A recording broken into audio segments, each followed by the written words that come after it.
ତେବେ ଏପ୍ରିଲ ମାସ 13 ତାରିଖ ମଙ୍ଗଳବାର ଅର୍ଥାତ୍ ଆଜି ରାଜ୍ୟରେ ଗରମ ଗୁଳୁଗୁଳି ଏବଂ ତାତି ପାଇଁ ରାଜ୍ୟର ଅଧା ଓଡ଼ିଶାରେ ଅର୍ଥାତ୍ 15ଟି ଜିଲ୍ଲାରେ ଭୀଷଣ ଗରମ ଗୁଳୁଗୁଳି ହେବାର ସମ୍ଭାବନା ରହିଥିବାରୁ ହଳଦିଆ ରଙ୍ଗର ଚେତାବନୀ ଅର୍ଥାତ୍ ୟେଲୋ ୱାର୍ଣ୍ଣିଂ ଜାରି କରିଛି ପାଣିପାଗ ବିଭାଗ।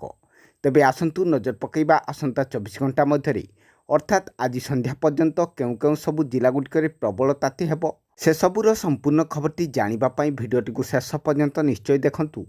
ଆଉ ଯଦି ତା ପୂର୍ବରୁ ଆମ OGN ଓଡ଼ିଆ ଚ୍ୟାନେଲଟିକୁ ଏପର୍ଯ୍ୟନ୍ତ ସବସ୍କ୍ରାଇବ୍ କରିନଥିଲେ ଏବେ ହିଁ ସବସ୍କ୍ରାଇବ୍ କରିଦିଅନ୍ତୁ ଆଉ ପାଖରେ ଥିବା ବେଲ୍ ଆଇକନ୍ଟିକୁ ଦବାଇ ଦିଅନ୍ତୁ। ଆଗକୁ ମଧ୍ୟ ଏହିପରି ପାଣିପାଗ ସମ୍ବନ୍ଧୀୟ ସମସ୍ତ ପ୍ରକାର ଟେକ୍ନିକ୍ ଅପଡେଟ୍ ଖବରଗୁଡ଼ିକ ସର୍ବପ୍ରଥମେ ଜାଣିବା ପାଇଁ। ତେବେ ରାଜ୍ୟରେ ଆସନ୍ତା 4 ଦିନ ମଧ୍ୟରେ 2ରୁ 4 ଡିଗ୍ରୀ ପର୍ଯ୍ୟନ୍ତ ତାପମାତ୍ରା ବୃଦ୍ଧି ପାଇବ ବୋଲି ପାଣିପାଗ ବିଭାଗ ଆଜି କହିଛି।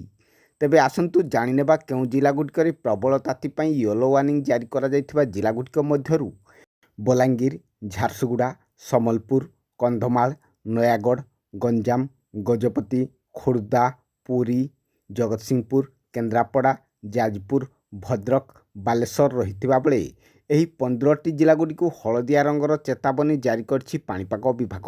ତେବେ ଆପଣଙ୍କ ଜିଲ୍ଲାରେ ପାଗ କିପରି ରହିଛି ଏବଂ ଆପଣ କେଉଁ ଜିଲ୍ଲାରୁ ଦେଖୁଛନ୍ତି କମେଣ୍ଟ କରନ୍ତୁ। ତା ସହିତ ଭିଡ଼ିଓଟି ସାଙ୍ଗସାଥୀମାନଙ୍କୁ ସେୟାର କରନ୍ତୁ ଯାହାଫଳରେ ସେମାନେ ମଧ୍ୟ ପାଣିପାଗର ସଠିକ୍ ଅପଡେଟ୍ ଖବର ଜାଣିପାରିବେ। ରହୁଛି ଜୟ ଜଗନ୍ନାଥ।